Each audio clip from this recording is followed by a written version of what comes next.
ಇಲ್ಲಿ ಏನಾಗುತ್ತೆ, ಆ ಒಂದು ಸ್ತ್ರೀ ಶಕ್ತಿಯನ್ನು ಸಂಪೂರ್ಣತೆಗೆ ಹೋಲಿಸಿದ್ದಾರೆ. ಧರಿತ್ರಿ, ಕ್ಷಮೆಯ ಧರಿತ್ರಿ, ಎಲ್ಲವನ್ನು ಕ್ಷಮೆಯನ್ನು ಕೊಡುವಂಥ ಭೂತಾಯಿ ಅಂತ ಹೇಳ್ತೀವಿ ಸ್ತ್ರೀ ಶಕ್ತಿಯನ್ನು. ಅಲ್ಲಿ ಧೂಮಾವತಿಯನ್ನು ತೋರಿಸ್ತಾರೆ ವಿಧವಾ ಸ್ವರೂಪದಲ್ಲಿ. ಅವಳು ತುಂಬ ಶಕ್ತಿವಂತಳು ಅಂತ ತೋರಿಸ್ತಾರೆ. ಪ್ರಸಂಗದಲ್ಲಿ ಕತೆಗಳಲ್ಲಿ ಬರುತ್ತೆ, ನವರಾತ್ರಿಯ ಕತೆಗಳಲ್ಲಿ ಕಾಲರಾತ್ರಿ ಅವಳು ಕೊಳಕಾಗಿರ್ತಾಳೆ, ಕತ್ತೆ ಮೇಲೆ ಬರ್ತಾಳೆ ಅಂತ ತಗೊಳ್ತೀವಿ. ಧೂಮಾವತಿಯ ಲಾಂಛನ ಕಾಗೆ ಅಂತ ತಗೊಳ್ತೀವಿ. ಕಾಗೆ ಜ್ಞಾನಕಾರಕ. ಕಾಗೆ ಇದೆಯಲ್ಲ, ಅದಕ್ಕೆ ಅವನು ಶನಿಯ ವಾಹನ. ಕಾಗೆ ಈಗ ನಾನು ಊಟ ಹಾಕ್ತಿದ್ರೆ ನನ್ನ ಮುಖವನ್ನು ನೋಡಿ ನನ್ನ ವಾಯ್ಸನ್ನು ಕಂಡುಹಿಡ್ಕೊಂಡಿರುತ್ತಲ್ಲ, ಇನ್ನೊಂದು ಕಾಗೆಗೆ ತನ್ನ ಕಣ್ಣಿನಿಂದ ನನ್ನ ಮುಖಚರ್ಯೆಯನ್ನು ಪಾಸ್ ಮಾಡೋ ಶಕ್ತಿ ಉಳ್ಕೊಂಡಿರೋದು ಕಾಗೆ ಮತ್ತು ಸರ್ಪದಲ್ಲಿ. ಅಂತ ಜ್ಞಾನಕಾರಕದ ಲಾಂಛನ ಧೂಮಾವತಿ ದೇವಿ, ವಿಧವಾ ಸ್ವರೂಪದಲ್ಲಿರುವ ಸ್ತ್ರೀಯ ಲಾಂಛನ ಇದೆ. ಅಂದರೆ ಆ ಶಕ್ತಿ, ಒಂದು ಹೆಣ್ಣು ಅನ್ನೋದು ಹುಟ್ಟಿದಾಗಿನಿಂದ ಸಾಯುವ ತನಕದ ಪ್ರತಿ ಸ್ವರೂಪದಲ್ಲೂ ಕಾಣಬೇಕು ಅನ್ನುವ ಪ್ರಸಂಗಗಳನ್ನು ಕಥೆಗಳಲ್ಲಿ ಅಡಗಿಸಿಟ್ಟಿದ್ದಾರೆ. ಅದನ್ನು ನಾವು ತಗೋತಾ ಇಲ್ಲ. ನಿಜ. ನಮಗೇನು ಬೇಕು ತಗೋತಿದ್ದೀವಿ, ಏನು ಬೇಡ ಸೈಡಿಗೆ ಇಡ್ತಾ ಇದ್ದೀವಿ. ಇದನ್ನೆಲ್ಲ ನಾವು ತಗೊಳ್ಬೇಕು. ಯಾಕಂದರೆ ಈಗ ನೋಡಿ, ಲಕ್ಷ್ಮೀ ವೆಂಕಟೇಶ ಅಂತಾರೆ, ಲಕ್ಷ್ಮೀ ನಾರಸಿಂಹ ಅಂತಾರೆ. ಎಲ್ಲ ಕಡೆ ಹೆಣ್ಣೆ ಫಸ್ಟ್ ಹೆಸರು ಬರೋದಲ್ವ. ಈಗ ಲಗ್ನ ಪತ್ರಿಕೆಯಲ್ಲೂ ಶ್ರೀಮತಿ ಶ್ರೀ ಹಾಕ್ತಾರೆ, ಇನ್ವಿಟೇಷನ್ ಕಾರ್ಡಲ್ಲೂ ಶ್ರೀಮತಿ ಶ್ರೀ ಹಾಕ್ತಾರೆ. ಅಂದರೆ ಮೊದಲು ಆದ್ಯತೆ ಹೆಣ್ಣೆ. ಆದರೆ ಆ ಹೆಣ್ಣು ತನ್ನ ಹೆಣ್ಣುತನವನ್ನು, ಆ ಒಂದು ಸಿಕ್ಕಿರುವಂತಹ ಒಂದು ಗಿಫ್ಟ್ ಹೆಣ್ತನ ಅನ್ನೋದು ಸರಿಯಾದ ರೀತಿಯಲ್ಲಿ ಉಪಯೋಗಿಸ್ಕೋತಾ ಇಲ್ಲ ಇತ್ತೀಚಿನ ದಿನಗಳಲ್ಲಿ. ಅದು ಕೂಡ ಒಂದು ದುಸ್ಥಿತಿಯೇ. ಅಮ್ಮ, ಈ ವಿಷಯದಲ್ಲಿ ನಾನು ಕೇಳ್ಪಟ್ಟಿದ್ದೇನಂತಂದರೆ, ಈ ನಮ್ಮ ಭಾರತೀಯರಿಗಿಂತ ಈ ಪಾಶ್ಚಾತ್ಯರು ಈ ಆಧ್ಯಾತ್ಮದ ಕಡೆಗೆ ಹೆಚ್ಚು ಒಲವನ್ನು ತೋರಿಸ್ತಾರೆ. ನಮ್ಮ ಒಂದು ಕಲ್ಚರನ್ನು ಬೆಳೆಸೋ ಕಡೆ ಅವರು ಇಂಟ್ರೆಸ್ಟ್ ಹೊಂದಿರುವಂಥದ್ದು. ಇದ್ರ ಬಗ್ಗೆ ಏನು ಹೇಳ್ತೀರಮ್ಮ? ಖಂಡಿತ, ಇದು ಒಳ್ಳೆಯ ಪ್ರಶ್ನೆ. ಯಾಕೆ ಅಂದರೆ ಪಾಶ್ಚಾತ್ಯ ದೇಶದಲ್ಲಿ ವಿದ್ಯೆ ಜಾಸ್ತಿ ಇದೆ, ಎಜುಕೇಷನ್ ಜಾಸ್ತಿ ಇದೆ, ಎಲ್ಲರೂ ಎಜುಕೇಟೆಡ್ಸೆ ಆಯಿತಾ. ಆ ಎಜುಕೇಷನ್ನಲ್ಲಿ ಅವ್ರು ಏನು ಕಲ್ತ್ಕೊಂಡ್ರು ಅಂದರೆ, ನಮ್ಮ ವೇದಗಳ ಸಾರಗಳನ್ನು ಕಲ್ತ್ಕೊಂಡ್ರು. ಸಾರದಲ್ಲಿರುವಂತಹ ಫಲಿತಾಂಶಗಳನ್ನು ನೋಡಿದ್ರು, ತಿರುಳನ್ನು ನೋಡ್ತಾ ಇದ್ದಾರೆ. ಈವನ್ ಟುಡೇ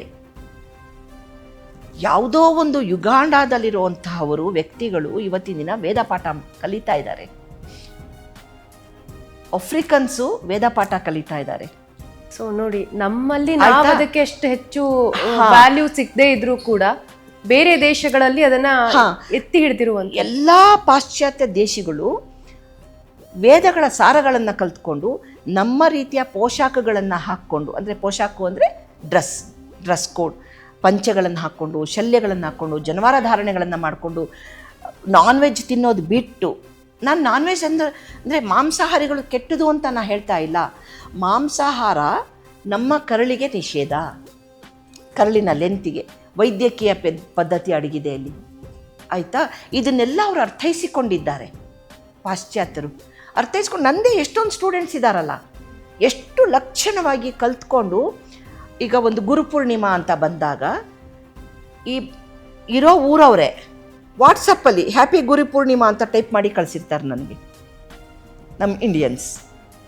ಅವರು ಅಲ್ಲಿಂದ ಅವ್ರು ಎಲ್ಲ ಏನು ಪಂಚಶಲ್ಯ ನಾವು ಯಾವ ರೀತಿ ಅಂದರೆ, ನಾವು ಪ್ರತಿಯೊಂದಕ್ಕೂ ಧಾರಣೆ ಬಹಳ ಮುಖ್ಯ ಇರುತ್ತೆ. ಯಾವ ರೀತಿ ಕಟ್ಕೋಬೇಕು ಪಂಚಶಲ್ಯಗಳನ್ನು ಅಂತ, ಅದಕ್ಕೂ ಆಧಾರ ಇದೆ. ನಾವು ಯಾವ ಮಂತ್ರಗಳನ್ನು ಹೇಳ್ತಾ ಇದ್ದೀವಿ, ಆ ಮಂತ್ರಗಳು ನಮ್ಮ ಶರೀರದ ಯಾವ ಭಾಗದ ಮೇಲೆ ಒತ್ತಡವನ್ನು ಕೊಡುತ್ತೆ, ಪ್ರಬಲ ಒತ್ತಡವನ್ನು ಕೊಡುತ್ತೆ. ಆ ಒತ್ತಡ ಸಹಿಸುವ ಶಕ್ತಿ ಯಾವ ಅಂಗಗಳಿಗಿದೆ, ಆ ಅಂಗಗಳು ಓಪನ್ ಆಗಿರಬೇಕು. ಯಾಕಂದರೆ ಅದು ಕಾಸ್ಮಿಕ್ ಎನರ್ಜಿ, ಅಂದರೆ ಯೂನಿವರ್ಸಲ್ ಎನರ್ಜಿ ಜೊತೆ ಕನೆಕ್ಟ್ ಆಗಬೇಕು ಅಂತ ಆ ರೀತಿಯಲ್ಲಿ ಕಟ್ಟುವಂತಹ ಪದ್ಧತಿ ಇದೆ ವಸ್ತ್ರಗಳನ್ನು. ಇದು ಎಷ್ಟೋ ಜನಕ್ಕೆ ಗೊತ್ತಿಲ್ಲ, ಅಳಿಸೋಗ್ತಾ ಇದೆ, ಪದ್ಧತಿಗೆ ಅಳಿಸೋಗ್ತಾ ಇದೆ, ಪೋಷಾಕುಗಳು ಅಳಿಸೋಗ್ತಾ ಇದೆ. ಆದರೆ ಪಾಶ್ಚಾತ್ಯರು ಅದೇ ರೀತಿಯಲ್ಲಿ ಕಲ್ತ್ಕೊಂಡು ಕರೆಕ್ಟಾಗಿ ಈ ಥರ ಕೈ ಜೋಡಿಸಿ ಗುರುಪೂರ್ಣಿಮೆಗೆ ವಿಶ್ ಕಳಿಸ್ತಾರೆ. ಬರಕ್ಕೆ ಆಗ್ತಾ ಇಲ್ದಲೇ ಇರೋ ಕಾರಣ ಕ್ಷಮೆಯಾಚನ ಮಾಡಿಬಿಟ್ಟು ಕ್ಷಮಾಯಾಚನಾ ಒಂದು ಶ್ಲೋಕವನ್ನು ಹಾಕಿ ಕೆಳಗಡೆಗೆ ಟೈಪ್ ಮಾಡಿ ಫೋಟೋವನ್ನು ಕಳಿಸಿರ್ತಾರೆ. ಅಂದರೆ ಅವರ ಅಷ್ಟು ಭಕ್ತಿಭಾವ, ಅಂದರೆ ಭಾರತದಲ್ಲಿ ಅಷ್ಟು ಇದು ಭವ್ಯ ಭಾರತ, ಆದರೆ ಗತವೈಭವ, ನಿಜ. ವೈಭವ ಗತವಾಗ್ತಾ ಇದೆ, ಭವ್ಯ ಭಾರತವೇ. ಆ ಭವ್ಯ ಭಾರತದ ಗತವೈಭವವನ್ನು ಅವರು ಜಾಗೃತ ಮಾಡ್ತಾ ಇದ್ದಾರೆ. ಅದಕ್ಕೆ ನನ್ನ ಕೈಯಲ್ಲಿ, ನನಗೆ ಇಂಗ್ಲೀಷ್ ಬರಲಿಲ್ದ್ರೂ ಶಬ್ದಗಳನ್ನು ಹೇಳಿದ್ರು ಅವ್ರು ಸೆಂಟೆನ್ಸ್ ಮಾಡ್ಕೊಂಡು ಕಲಿತಾ ಇದ್ದಾರೆ. ನನಗೆ ಇಂಗ್ಲೀಷ್ ಬರಲ್ಲ, ಅವ್ರಿಗೆ ಇಂಟ್ರೆಸ್ಟು. ಅವ್ರು ಹೇಳ್ತಾರೆ, ನೀವು ನಿಮ್ಮ ಪಾಡಿಗೆ ನೀವು ಹೇಳಿ, ನಾವು ಟ್ರಾನ್ಸ್ಲೇಟ್ಸ್ ಇಟ್ಕೊಂಡಿದ್ದೀವಿ ಅಂತಾರೆ. ಆ ಒಂದು ಆಧ್ಯಾತ್ಮಕತೆಯನ್ನು ಅಲ್ಲಿ ಬೆಳೆಸ್ತಾ ಇದ್ದಾರೆ. ಅಲ್ಲಿ ಮಕ್ಕಳಿಗೆ ದಿನನಿತ್ಯದ ಶ್ಲೋಕಗಳನ್ನು, ದೀಪ ಹಚ್ಚುವಾಗ ಏನು ಹೇಳಬೇಕು, ಧೂಪ ಹಚ್ಚುವಾಗ ಏನು ಹೇಳಬೇಕು, ಎದ್ದಿದ ತಕ್ಷಣ ಏನು ಹೇಳಬೇಕು ಅನ್ನೋದನ್ನು ಕಲಿಸ್ತಾ ಇದ್ದಾರೆ. ಅದು ಸೈಂಟಿಫಿಕ್ ಆಗಿ ಪ್ರೂವ್ ಕೂಡ ಆಗಿದೆ ಅಮ್ಮಾಜಿ. ಆಗಿದೆ. ನಾವು ಹೇಳುವಂತಹ ಒಂದೊಂದು ಸ್ತುತಿಗಳಾಗ್ಲಿ, ಮಂತ್ರಗಳಾಗ್ಲಿ, ಅದು ಬರುವಂತ ಉಚ್ಚಾರಣೆಗಳಾಗ್ಲಿ ಎಷ್ಟೋ ಕಾಯಿಲೆಗಳನ್ನ ಹೀಲ್ ಮಾಡುತ್ತೆ ಅಂತ ಹೇಳ್ತಾರೆ. ಹೌದು. ಯಾಕೆ ಅಂದರೆ ಇದೆಲ್ಲವೂ ಕೂಡ ಒತ್ತಡ ಚಿಕಿತ್ಸೆ ಅಂತೀವಿ, ಅಕ್ಯುಪ್ರೆಷರ್ ಅಂತೀವಿ. ಒತ್ತಡ ಚಿಕಿತ್ಸೆ, ಚುಚ್ಚು ಚಿಕಿತ್ಸೆ ಅಂದರೆ ಅಕ್ಯುಪಂಕ್ಚರ್, ಒತ್ತಡ ಚಿಕಿತ್ಸೆ ಅಕ್ಯುಪ್ರೆಷರ್. ನಮ್ಮ ಬಾಯಲ್ಲಿ ಪ್ರತಿಯೊಂದು ಅಕ್ಷರ ಬರುವಾಗ ನಾಲಿಗೆ ಆ ಸ್ಪಾಟಿಗೆ ಹೋಗಿ ಬರ್ತಾ ಇರುತ್ತೆ, ಆವಾಗಲೇ ಶಬ್ದ ಹೊರಗೆ ಬರೋದು. ಹೌದು. ಅಕ್ಷರಗಳ ಶಬ್ದ ಅಂದರೆ ಕವರ್ಗ, ಚವರ್ಗ, ಟವರ್ಗ, ತವರ್ಗ, ಪವರ್ಗ ಇವೆಲ್ಲವೂ ಬರೋದು ಆ ಒತ್ತಡದಿಂದಾನೇ ಅಲ್ವಾ. ಆ ಒತ್ತಡ ಯಾವ ನರ್ವಿಗೆ ಕಂಟ್ರೋಲ್ ಮಾಡಬೇಕು ಆ ಕಂಟ್ರೋಲ್ ಮಾಡುತ್ತೆ. ಅದನ್ನು ಒಳಗೂಡಿಸಿರೋದೇ ಮಂತ್ರ. ಇವಾಗ ಮೃತ್ಯುಂಜಯ ಮಂತ್ರ ಹೇಳ್ತೀವಿ, ಮೃತ ಸಂಜೀವಿನಿ ಮಂತ್ರ ಬೇರೆ, ಮೃತ್ಯುಂಜಯ ಮಂತ್ರ ಬೇರೆ.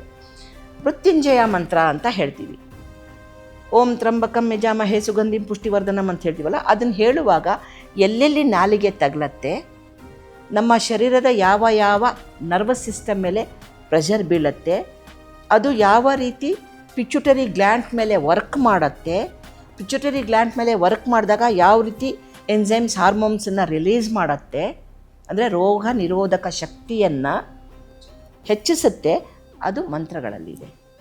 ಆ ಮಂತ್ರಗಳ ಪ್ರಭಾವ ಪ್ರತಿಯೊಂದು ಹೆಣ್ಮಗಳಿಗೂ ಮನೆಯಲ್ಲಿ ಗೊತ್ತಿರಬೇಕು. ಯಾಕಂದರೆ ಹೆಣ್ಣೆ ಗುರು ಅಂದಾಗ ಹೆಣ್ಮಗಳು ಮಕ್ಕಳಿಗೆ ಹೇಳ್ಕೊಡ್ಬೇಕು. ಗಂಡಾಗಲಿ ಹೆಣ್ಣಾಗಲಿ ಪಾಠ ಕಲಿಯೋದು ತಾಯಿಯಿಂದಾನೇ ಅಲ್ವಾ, ತಾಯಿ ತಾನೇ ಜನ್ಮ ಕೊಡೋದು. ನಿಜ ನಿಜ. ಅಂದರೆ ಆ ಒಂದು ಶಕ್ತಿ, ಆ ಒಂದು ಹೆಣ್ಣು, ಇದು ಸಮಾಜಕ್ಕೆ ಏನು ಗೊತ್ತಾ ಮಗಳೇ, ಮಹಿಳಾ ದಿನಾಚರಣೆ ಅನ್ನೋದು ಒಂದು ಪದ, ಅದ್ರ ಬಗ್ಗೆ ಹೇಳ್ತಾ ಹೋದ್ರೆ ಇಡೀ ಭೂಮಂಡಲ ಅದ್ರೊಳಗೆ ಅಡ್ಕೊಂಡ್ಬಿಟ್ಟಿದೆ. ಎಲ್ಲಿಂದ ಎಲ್ಲೆಲ್ಲೋ ಹೋಗ್ತಿರ್ತೀವಿ ನಾವು, ಮತ್ತೆ ಬರ್ತೀವಿ ಮಹಿಳಾ ದಿನಾಚರಣೆಗೆ. ಅಂದ್ರೆ ಒಂದು ಮಹಿಳೆಯ ಮೇಲೆ ಆ ಮಹಿಳೆ ಅನ್ನೋಳು ಒಂದು ಮಾರ್ಗದರ್ಶಿ, ಮಾರ್ಗಸೂಚಿ, ನಿಮ್ ಗೂಗಲ್ ಅಮ್ಮ ಇದ್ದಂಗೆ. ನಿಜ. ಅರ್ಥ ಆಯ್ತಾ? ಅಂದ್ರೆ ಆ ಒಂದು ಹೆಣ್ಣು ಮಗಳು ಸಂಸಾರವನ್ನ ತೂಗಿಸ್ಲಿಕ್ಕೂ ಇರಬೇಕು, ಸಂಸಾರದ ಮೇಲೆ ಬರುವ ಒಂದು ಏನಾದರೂ ಒಂದು ಆಘಾತಗಳನ್ನು ತಡೆಯುವ ಶಕ್ತಿಯನ್ನು ಹೊಂದಿರಬೇಕು. ಅದು ಹೊಂದಿರ್ತಾಳೆ ಹೆಣ್ಮಗಳು. ಒಂದು ಪ್ರಜೆಯನ್ನ, ಸಮಾಜಕ್ಕೆ ಒಂದು ಒಳ್ಳೆ ಪ್ರಜೆಯನ್ನ ನೀಡಬೇಕಾಗಿರುವಂತಹ ಕರ್ತವ್ಯ ಹೆಣ್ಣಿಗೆ ಇರುವಂಥದ್ದು. ಹೆಣ್ಣಿನ ಅಂದ್ರೆ ಗಂಡ ಹೆಂಡತಿಗಿರತ್ತೆ, ಆದ್ರೆ ತಾಯಿಗೆ ಸ್ವಲ್ಪ ಹೆಚ್ಚಿನ ಜವಾಬ್ದಾರಿಗಳು. ಒಂದು ಮಗು ಸುಸಂಸ್ಕೃತವಾಗಿರಬೇಕು, ಸಮಾಜದಲ್ಲಿ ಒಂದು ಒಳ್ಳೆ ಮರ್ಯಾದೆ ಸ್ಥಾನದಲ್ಲಿರಬೇಕು ಅನ್ನುವಂಥದ್ದು ಒಂದು ಮನೆಯಿಂದನೇ ಶುರುವಾಗುವಂತಹ ಪಾಠ. ಹೆಣ್ಣಿಗೆ ಆದಂತಹ ನೀಡಿರುವಂತಹ ಒಂದು ಸ್ಥಾನಮಾನ. ಹೌದು. ಸಮಾಜದಲ್ಲಿ ಒಂದು ಮಗು ಹೆಣ್ಣಿನ ಸೆರಗಲ್ಲಿರ್ಬೇಕಂತೆ, ತಂದೆಯ ಪಂಚೆಯ ಛಾಯೆಯಲ್ಲಿರ್ಬೇಕಂತೆ. ಅಂದರೆ ಆ ಹೆಣ್ಣಿನ ಸೆರಗಿನ ನೆರಳಿದೆಯಲ್ಲ, ಅಂದರೆ ಈ ಸೆರಗಿನ ನೆರಳು ಅಂದರೆ ಅರ್ಥ ಎಲ್ಲ ರೀತಿಯಾದಂತಹ ಶಾಸ್ತ್ರಗಳು, ಜೀವನಕ್ಕೆ ಬೇಕಾಗಿರುವ ಪಾಠಗಳ ಒಂದು ಚೀಲ. ಆಯಿತಾ? ಈ ಒಂದು ಹೆಣ್ಮಗಳು ನೋಡಿ, ಊಟ ಮಾಡೋದ್ರಿಂದ ಹಿಡಿದು ಮಗುಗೆ ಹೆಂಗೆ ಕಲಿಸ್ಕೋಬೇಕು, ಏನಾದ್ಮೇಲೆ ಏನು ತಿನ್ನಬೇಕು ಅನ್ನೋದು ಹೇಳ್ಕೊಡೋದು ಹೆಣ್ಣೆ. ಊಟ ಮಾಡೋ ಪದ್ಧತಿಯಿಂದ ಹಿಡಿದು ಅವನು ಬೆಳೆಯುವ ತನಕದ್ದು ಪಾಠ ಕೊಡೋದು ಹೆಣ್ಮಗಳೇ. ಯಾಕಂದರೆ ಆ ಜ್ಞಾನ, ಆ ಪರಿಜ್ಞಾನ ಇರೋದು ಹೆಣ್ಣಲ್ಲೇ. ಪ್ರತಿಯೊಂದು ಹೆಣ್ಣಿನ ಕೈಯಲ್ಲೇ ಕೊಟ್ಟಿದ್ದಾನೆ ಭಗವಂತ. ಏನೇ ತಪ್ಪು ಮಾಡಿದ್ರು ಕೂಡ ಬಯಸ್ಕೊಳ್ಳೋದು ಹೆಣ್ಣೆ. ಯಾಕೆ? ಅಮ್ಮ ಹೇಳ್ಕೊಟ್ಟಿಲ್ವಾ? ಅಪ್ಪ ಬರಲ್ಲ, ಅಮ್ಮ ಹೇಳ್ಕೊಟ್ಟಿಲ್ವಾ? ನಿಮ್ಮಮ್ಮ ಸರಿಗಿಲ್ಲ. ತಾಯಿ ಮನೇಲಿ ಏನ್ ಕಲ್ತೆ, ತಂದೆ ಮನೆ ಅಂತ ಯಾರೂ ಹೇಳಲ್ಲ. ನಿಜ. ತವ್ರ ಮನೆ ಅಂತಾರೆ. ತವ್ರ ಮನೆ ಅಂದ್ರೆ ತಾಯಿ ಅಂತ ಹೇಳ್ತಾರೆ. ತಾಯಿ ಇಲ್ಲ ತವ್ರ ಮನೆನಾ ಅಂತ ಕೇಳ್ತಾರೆ, ಕ್ವಶನ್ ಮಾರ್ಕ್ ಹಾಕ್ತಾರೆ. ಅಂದ್ರೆ ಈ ಹೆಣ್ಣು ಅನ್ನೋಂಥ ಇದೆಯಲ್ಲ, ಆ ಎರಡು ಅಕ್ಷರದ ಜೋಡಣೆ, ಆ ಹೆಣ್ಣು ಅನ್ನೋ ಎರಡು ಅಕ್ಷರದ ಜೋಡಣೆ, ಆಕಾಶದ ಅಂತರ ಕಾಣಲ್ಲ, ಭೂಮಿಯ ಪಾತಾಳ ಕಾಣಲ್ಲ. ಅಷ್ಟು ನಿಗೂಢವಾದಂತಹ ಸ್ಥಿತಿ. ಆ ಸ್ಥಿತಿಯಲ್ಲಿ ಗತಿ ಬಂದಾಗ, ಆ ಸ್ಥಿತಿಯಲ್ಲಿ ಗತಿ ಅನ್ನೋದು, ಗತಿ ಅಂದರೆ ವೇಗ, ಚಲನೆ, ಗತಿ ಬಂದಾಗಲೇ ಸಂಸಾರದ ಚಕ್ಕಡಿ ಸರಿಯಾದ ರೀತಿಯಲ್ಲಿ ನಡೆಯುತ್ತೆ. ಚಕ್ಕಡಿ ಅಂದರೆ ಗಾಡಿ. ಗೊತ್ತಾಯ್ತು. ಆಯಿತಾ? ಅಲ್ಲೂ ಕೂಡ ಜೋಡಿ ತೋರಿಸ್ತಾರೆ. ಹೆಣ್ಣು ಮತ್ತು ಗಂಡು ಜೋಡೆತ್ತಿನ ಒಂದು ಸ್ವರೂಪ ಅಂತ ಹೇಳ್ತಾರೆ. ಇನ್ನು ಕೆಲವರು ಹೇಳ್ತಾರೆ ಹೆಂಗಸರು, ನಾನು ಒಂಟಿ ಕುದುರೆ ಥರ ಟಾಂಗಾ ಗಾಡಿ ಓಡಿಸ್ತೀನಿ ಅಂತ. ಆದರೆ ಅದಕ್ಕೆ ಬೆಲೆ ಇಲ್ಲ. ಚಕ್ಕಡಿ ಅಂದರೆ ಒಂದು ಜೋಡಿತಿನ ಗಾಡಿಗೇನೆ ಸಂಸಾರವನ್ನು ಹೋಲಿಸೋದೇ ಹೊರತು ಟಾಂಗಾ ಗಾಡಿಗಲ್ಲ. ಕರೆಕ್ಟ್. ಅಂದರೆ ಅದು ಒಂಟಿ. ಟಾಂಗಾ ಗಾಡೀಲಿ ಯಾವತ್ತೂ 2 ಕುದುರೆ ಕಟ್ಟಲ್ಲ. 5 ಕುದುರೆ ಇರೋದು ಸೂರ್ಯದೇವನ ಹತ್ರ ಮಾತ್ರ, ಇಂದ್ರನ ಹತ್ರ ಮಾತ್ರ. ಅದಕ್ಕೆ ಬೇರೆಯೇ ವಿಶ್ಲೇಷಣೆಗಳಿದೆ. 5 ಕುದುರೆಗಳು ಅಲ್ಲಿರುತ್ತೆ, ಐರಾವತ. ಸಂಸಾರ ಒಂದು ಹೆಣ್ಣು ಅಂದಿದ ಕೂಡಲೇ ಚಕ್ಕಡಿನೇ. ಅಂದರೆ ಈ ಒಂದು ಇದಿದೆಯಲ್ಲ ಮಗಳೇ, ಈ ಒಂದು ಮಹಿಳಾ ದಿನಾಚರಣೆ ಅಥವಾ ಒಂದು ಮಹಿಳೆ ಬಗ್ಗೆ ಹೇಳಕ್ಕೆ ಕೂತ್ಕೊಂಡ್ರೆ ದಿನಗಳು ಸಾಲಲ್ಲ. ಹಾಗಾಗಿ ಅದೇ ಹೇಳಿದ್ನಲ್ಲ, ಅದೆಲ್ಲವನ್ನು ರೂಢಿಸ್ಕೊಂಡು ಒಳಗೂಡಿಸ್ಕೊಂಡು ನನ್ನ ಕೈಲಾದಷ್ಟು ಧಾರ್ಮಿಕತೆ, ಆಧ್ಯಾತ್ಮಿಕತೆ ಮತ್ತು ಸಮಾಜದಲ್ಲಿ ಇರುವಂತಹ ಸಾಮಾಜಿಕತೆ ಇದೆಲ್ಲವನ್ನು ಒಳಗೂಡಿಸ್ಕೊಂಡು ನನ್ನಲ್ಲಿ ಬರುವ ವಿದ್ಯಾವನ್ನು ಅರ್ಜನೆ ಮಾಡಲಿಕ್ಕೆ ಬರುವಂಥ ವ್ಯಕ್ತಿಗಳಿಗೆ ಹಂಚ್ತಾ ಹೋಗ್ತಾ ಇದ್ದೀನಿ. ನಿಜ ಅಮ್ಮ, ನಿಜಕ್ಕೂ ಒಂದು ಒಳ್ಳೆ ಕಾರ್ಯ ಅಂತ ಹೇಳ್ಬೋದು. ಯಾಕೆ ಕಾರ್ಯ ಅನ್ನೋದಕ್ಕಿಂತ ಅದು ನೀವು ಅಳವಡಿಸ್ಕೊಂಡಿರುವಂಥದ್ದು ಹೇಗಿದೆ ಅಂತಂದರೆ, ಸಮಾಜದಲ್ಲಿ ಒಳ್ಳೆಯದನ್ನು ಮಾಡ್ತಾ ಇರೋರು ಇರ್ತಾರೆ, ತಪ್ಪು ದಾರಿ ಹಿಡಿದವರು ಇರ್ತಾರೆ. ಆ ತಪ್ಪು ದಾರಿಗೆ ಹೋಗ್ತಾ ಇರೋಂಥವ್ರನ್ನ ಎಚ್ಚರಿಸೋಕೆ ಅಂತಾನೆ ಒಂದು ವರ್ಗ ಇರುತ್ತೆ, ಅದು ನಿಮ್ಮಂಥವರಿಂದ ಮಾತ್ರ. ಹೆಣ್ಣು ಮತ್ತೆ ಜೊತೆಗೆ ಈ ಆಧ್ಯಾತ್ಮದ ಕಡೆಗೆ ಎಳೆಯುವಂಥದ್ದು ಎಷ್ಟು ಪ್ರಮುಖವಾದಂತ ಪಾತ್ರ ವಹಿಸುತ್ತೆ. ಸೊ ಈ ಒಂದು ಮಹಿಳಾ ದಿನಾಚರಣೆ ಇನ್ನೊಂದು ವಿಚಾರ ಇದೆ ಇಲ್ಲಿ. ನದಿ ಮೂಲ, ಹೆಣ್ಣಿನ ಮೂಲ, ಗುರುವಿನ ಮೂಲ ಹುಡುಕಬೇಡಿ ಅಂತಾರೆ.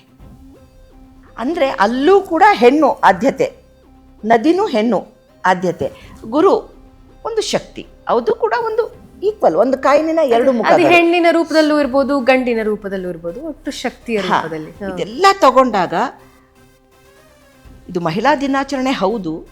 ಅದರ ಜೊತೆಗೆ ಮಹಿಳೆ ತನ್ನ ಜವಾಬ್ದಾರಿಯನ್ನು ಅರ್ಥಕೊಂಡಾಗ ಮಾತ್ರ ಈ ಒಂದು ಮಹಿಳಾ ದಿನಾಚರಣೆಗೆ ಅರ್ಥಪೂರ್ಣವಾದ ಒಂದು ಫಲಿತಾಂಶ ಸಿಗೋದು. ಸರಿ ಅಮ್ಮ, ಸರಿ. ಒಂದು ವಿಶ್ವ ಮಹಿಳಾ ದಿನಾಚರಣೆ ಅಂಗವಾಗಿ ನೀವು ಮಹಿಳೆಯಾಗಿ ನಿಮ್ಮ ಒಂದು ನಡೆದು ಬಂದಂತಹ ಹಾದಿ, ಹಾಗೆ ನೀವು ಎದುರಿಸಿದಂತಹ ಸವಾಲುಗಳು ಆಧ್ಯಾತ್ಮ ಲೋಕದತ್ತ ಬರುವಂಥ ಸಂದರ್ಭದಲ್ಲಿ, ಹಾಗೆ ಈಗ ಕೆಲವರು ಏನು ಅಂದರೆ ತುಂಬ ಕಳೆದು ಹೋಗಿರುವಂತಹ ಹೆಣ್ಣು ಮಕ್ಕಳಿಗೆ ನೀಡಿರುವಂತಹ ಬಲವಾದಂತಹ ಮಾತುಗಳಿದೆಯಲ್ಲ, ಅದೆಷ್ಟೋ ಜನಕ್ಕೆ ಸ್ಫೂರ್ತಿಯನ್ನು ನೀಡುವಂಥದ್ದಮ್ಮ. ಥ್ಯಾಂಕ್ ಯು, ನೀವು ನಮ್ಮ ಒಂದು ಕಾರ್ಯಕ್ರಮದಲ್ಲಿ ಭಾಗವಹಿಸಿದ್ದಕ್ಕೆ, ನಿಮ್ಮ ಒಂದು ಅಮೂಲ್ಯವಾದ ಕ್ಷಣಗಳನ್ನು ನಮ್ಮ ಜೊತೆ ಹಂಚಿಕೊಂಡಿದ್ದಕ್ಕೆ. ನಮಸ್ತೆ. ಸೊ ವೀಕ್ಷಕರೇ, ನೋಡಿದ್ರಲ್ಲ, ಅಮ್ಮಾಜಿ ಹೇಳಿರುವಂತಹ ಮಾತುಗಳು ನಿಜಕ್ಕೂ ಒಂದೊಂದು ಇನ್ಸ್ಪಿರೇಷನ್ ಅಂತಾನೆ ಹೇಳ್ಬಹುದು. ಆಧ್ಯಾತ್ಮಿಕತೆ ಜೊತೆಗೆ ಸಮಾಜದ ಜೊತೆಗೆ ಬೆರೆತು ಹೋಗುವಂಥದ್ದು ಇದೆಯಲ್ಲ, ನನ್ನ ಪ್ರಕಾರ ಅದು ಒಂದು ಅವ್ರು ಹೇಳಿದ ಹಾಗೆ ಒಂದು ಎತ್ತಿನ ಗಾಡಿ ಥರ, ಎರಡೂ ಕೂಡ ಬ್ಯಾಲೆನ್ಸಿಂಗ್ ಅಲ್ಲಿ ಇದ್ರೆ ಮಾತ್ರ ಅದು ಸಾಧ್ಯ ಆಗುವಂಥದ್ದು.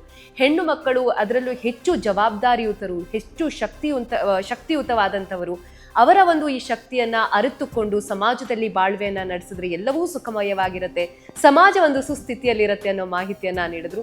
ತಮಗೂ ಕೂಡ ಈ ಕಾರ್ಯಕ್ರಮ ಇಷ್ಟ ಆಗಿದೆ ಅಂತ ಭಾವಿಸ್ತಾ ಕಾರ್ಯಕ್ರಮ ಮುಗಿಸ್ತಾ ಇದ್ದೀರಿ. ನಮಸ್ಕಾರ. ಸುಮನ್ ಟಿವಿ ಕನ್ನಡದಲ್ಲಿ ಜಾಹೀರಾತು ನೀಡಲು ಸಂಪರ್ಕಿಸಿ 9686376663.